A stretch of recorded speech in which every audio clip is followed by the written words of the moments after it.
안녕하십니까. 오늘 아침에는 연애신 시대소망 655페이지에서 660페이지까지를 읽어드리겠습니다.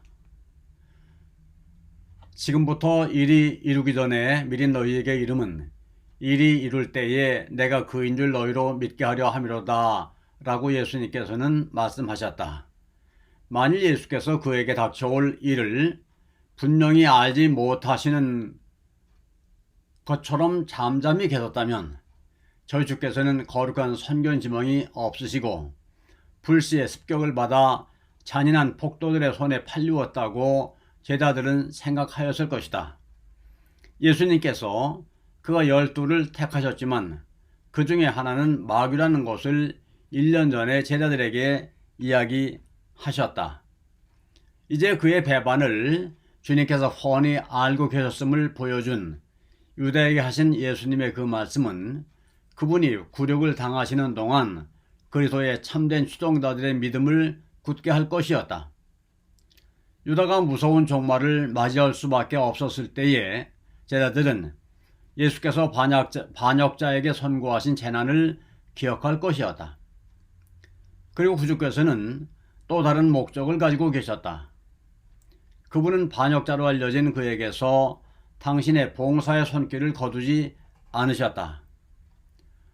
제자들은 예수님께서 발을 씻기실 때에 하신 다는 깨끗이 아니하다 라는 말씀을 깨닫지 못하였으며 한층 더 그분이 식탁에서 내 떡을 먹는 자가 내게 발꿈치를 들었다고 선언하셨을 때에도 그분의 말씀을 깨닫지 못하였다.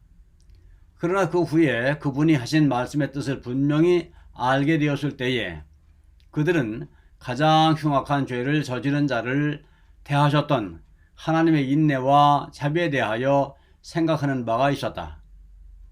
예수께서는 처음부터 유다에 대하여 알고 계셨지만 그의 발을 씻기셨다. 그리고 배반자는 성만찬을 나누는 일에 그리스도와 자리를 같이 할 수 있는 특권을 가졌다. 구주께서는 증인이 그분을 받아들여 회개하고 죄의 더러움을 씻도록 권유하는 데는 오래 참으셨다. 이 모본은 우리를 위하여 주신 것이다.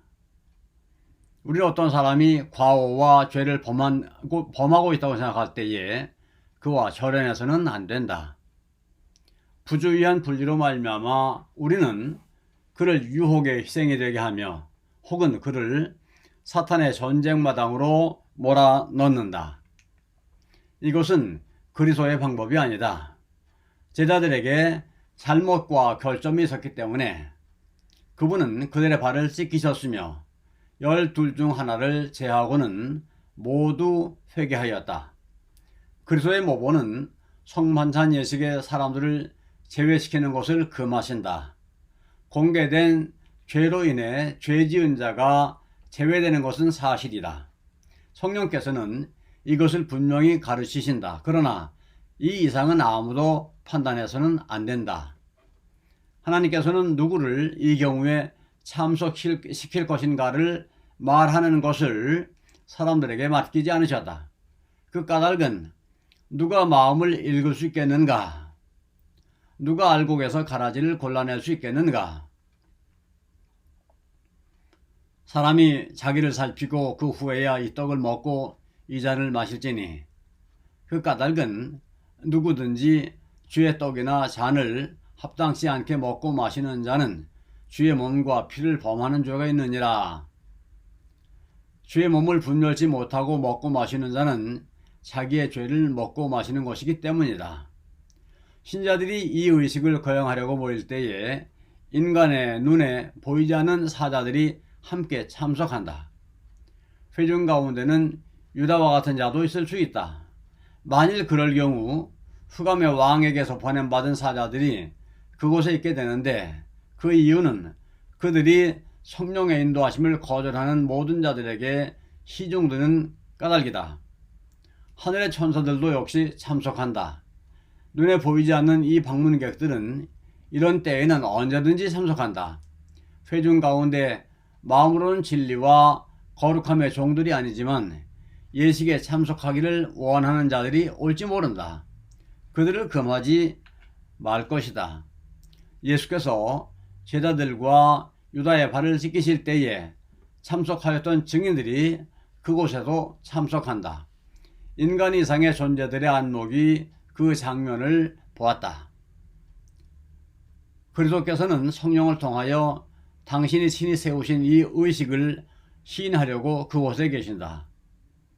그분은 죄를 깨닫게 하고 마음을 부드럽게 하시려고 그곳에 계신다. 죄를 뉘우치는 단 한 번의 표정이나 생각일지라도 예수께서 주목하지 않으시는 일이 없다. 회개하며 슬픔에 잠긴 이들을 위하여 그분은 기다리신다.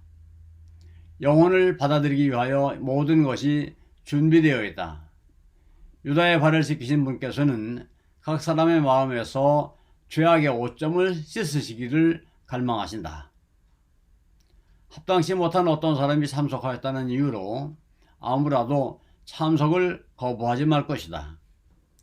모든 제자들은 공개적으로 참석하므로 그리스도를 개인의 구주로 받아들인다는 사실을 증거하도록 요청을 받는다.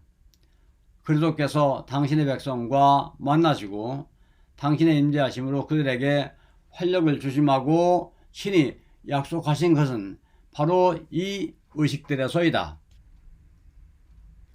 비록 부족당한 마음과 손이 의식을 지평할지라도 그리스도께서는 당신의 자녀들을 섬기려고 그곳에 계신다. 그리스도에 대한 확고한 신앙을 가지고 오는 모든 사람은 큰 축복을 받을 것이다. 이 거룩한 특권의 기회를 등한히 여기는 자들은 큰 손실을 당할 것이다. 그런 자들에게는 다는 깨끗이 아니하다는 말씀이 마땅할 것이다. 제자들과 함께 떡과 포도즙을 나누심으로 그리스도께서는 그들에게 구주가 되심을 서약하셨다. 그분은 그들에게 새 언약을 선포하셨는데 이를 통하여 그분을 영접하는 모든 자는 하나님의 자녀가 되고 그리스도와 함께 유업을 얻는다. 이 언약으로 금생과 내생을 위하여 내려주실 수 있는 모든 축복은 그들의 것이 되었다. 이 언약의 행위는 그리스도의 피로 비준될 것이었다. 그리고 성만찬의 집전은 타락한 전 인류의 한 부분으로서 개별적으로 저희 각 개인을 위하여 희생하신 무한한 희생을 제자들 앞에 항상 생각나게 할 것이었다. 그러나 성만찬 예식은 슬픔의 시간이 되어서는 안 된다. 이것은 그런 목적을 위하여 있는 것이 아니었다. 주의 제자들이 주의 성탁 주위에 모일 때에 그들은 그들의 결정을 기억하고 슬퍼하지 말 것이다. 그들은 향상이 되었든지 저하되었든지 간에 그들의 과거의 종교적 경험에 얽매이지 말 것이다. 그들은 그들과 저희 형제들과의 차이점을 생각해내지 말 것이다. 준비적 예식에 이 모든 것이 다 들어있다. 반성, 죄의 자복, 의견수들에 대한 화해 등 이 모든 것이 다 끝났다. 이제 그들은 그리스도를 만나려고 오는 것이다. 그들은 십자가 그늘 아래 설 것이 아니요 구원의 빛 가운데 설 것이다. 그들은 의의 태양의 밝은 빛에 심령을 열어야 한다. 그리스도의 가장 귀중한 보혈로 깨끗함을 받은 마음으로 비록 보이지는 않을지라도 그분의 임재하심을 충분히 인식하는 가운데 그들은 평안을 너희에게 끼치노니 곧 나의 평안을 너희에게 주노라. 내가 너희에게 주는 것은 세상이 주는 것과 같지 아니하리라 하는 그분의 말씀을 들을 것이다. 우리 주님은 죄를 뉘우치는 마음으로 당신께서 그들을 위하여 죽으신 것을 기억하라고 하신다. 나와 그리고 복음을 위하여 억압과 핍박과 고통을 당할 때에 그들을 위하여 생명을 준 그토록 큰 나의 사랑을 기억하라. 그대의 의무가 어렵고 가혹하게 보이며 그대의 짐이 지기에 너무도 무겁게 보일 때에 그들을 위하여 내가 멸시와 수치, 곧 십자가를 참은 것을 기억하라. 엄격한 시련으로 그대의 마음이 위축될 때에 그대의 구주가 살아계셔서 그대를 위하여 간구하시는 사실을 기억하라. 성만찬 예식은 그리스도의 재림을 가리킨다. 이것은 제자들의 마음 가운데 이 소망을 생생하게 간직하도록 하기 위하여 계획된 것이다. 그들이 그리스도의 죽으심을 기념하기 위하여 다같이 모일 때는 언제나 어떻게 예수께서 잔을 가지사 살해하시고 저에게 주시며 하라 하되 너희가 다 이것을 마시라. 이것은 죄 사함을 얻게 하려고 많은 사람을 위하여 흘리는 바 나의 피 곧 언약의 피니라. 그는 너희에게 이르노니 내가 포도나무에서 난 것을 이제부터 내 아버지의 나라에서 새 것으로 너희와 함께 마시는 날까지 마시지 아니하리라 하신 것을 자세히 말하곤 하였다. 환난 가운데서도 그들은 주께서 다시 오시리라는 희망으로 위안을 받았다. 너희가 이 떡을 먹으며 이 잔을 마실 때마다 주의 죽으심을 오실 때까지 전하는 것이니라 하는 생각은 그들에게 말할 수 없이 귀중하였다. 이것들은 우리가 결코 잊어서는 안 되는 것들이다. 강권하는 힘이 있는 예수님의 사랑을 우리의 기억에 새롭게 간직해야 한다. 그리스도께서는 우리를 위한 하나님의 사랑을 깨닫도록 하시고자 이 예식을 제정하셨다. 아멘. 감사합니다. 오늘 아침에는 여기까지 읽어드렸습니다.